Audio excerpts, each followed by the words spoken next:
Danasin ang kapangyarihan ni Jesus sa iyong buhay.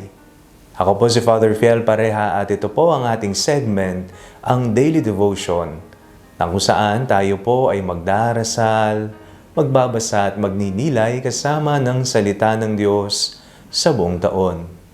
Manalangin tayo. Sa ngalan ng Ama, ng Anak at ng Espiritu Santo. Amen.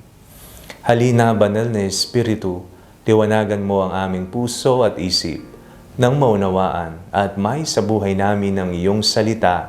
Amen. Our Bible passage for today is from the Gospel of St. Mark, chapter 1, verses 21 to 28, and I read it for you. They went to Capernaum, and when the Sabbath came, he entered the synagogue and taught. They were astounded at his teaching, for he taught them as one having authority, and not as the scribes. Just then there was in their synagogue a man with an unclean spirit, and he cried out, "What have you to do with us, Jesus of Nazareth? Have you come to destroy us? I know who you are, the Holy One of God." But Jesus rebuked him, saying, "Be silent, and come out of him." And the unclean spirit, throwing him into convulsions and crying with a loud voice, came out of him. And they were all amazed, and they kept on asking one another, "What is this? A new teaching with authority. He commands even the unclean spirits, and they obey him." At once his fame began to spread throughout the surrounding region of Galilee. Napakaganda po ng ating pagbasa ngayong araw na ito.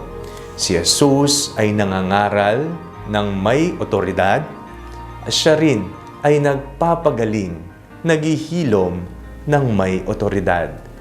Si Jesus ay gumagawa ng mga iba't ibang milagro sa buhay ng mga taong nakakatagpo niya. Siya ay nangangaral sa sinagoga, punong-puno ng kapangyarihan, determinasyon, katotohanan. Siya ay nangangaral hindi pakitang tao lamang kung hindi siya mismo ang salita ng Diyos. Si Jesus ay gumawa ng isang milagro sa ating binasang ebanghelyo sa araw na ito. Meron daw isang inaalihan ng masamang espiritu at mismong ang masamang espiritu ay nakilala niya ang otoridad ni Jesus. Anong gagawin mo sa amin? Ikaw na banal, ikaw na anak ng Diyos. Pati sila alam nila na si Jesus ay may kapangyarihan, may otoridad. Danasin natin ang otoridad ng Panginoon, ang kanyang mga milagrong ginagawa, ang kanyang kapangyarihan.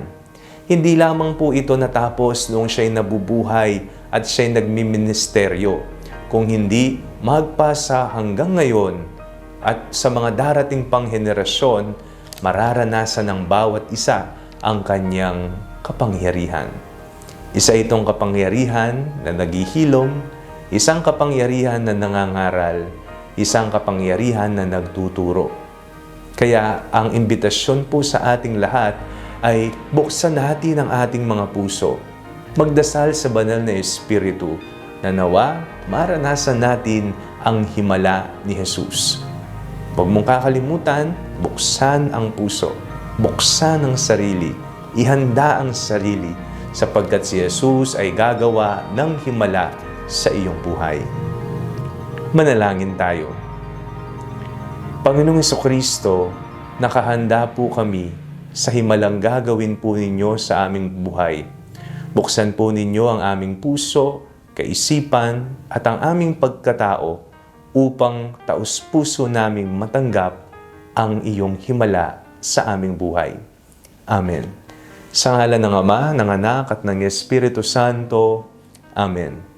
Huwag po ninyong kalimutang i-like ang video ito, mag-comment po kayo, and share it with your family and friends. Ang Panalangin Bago Matulog ay may sariling Facebook page na po. Huwag niyo pong kakalimutang mag-like at mag-follow dito, and do not forget to subscribe to our YouTube channel. I-click niyo lamang po ang link na nasa description ng video ito, o kaya naman po just search Father Fiel Pareha. Kung nais nyo naman pong maging updated sa mga kaganapan ng ating pagpapahayag, you can join our broadcast channel dito po sa ating Facebook page. God bless you po.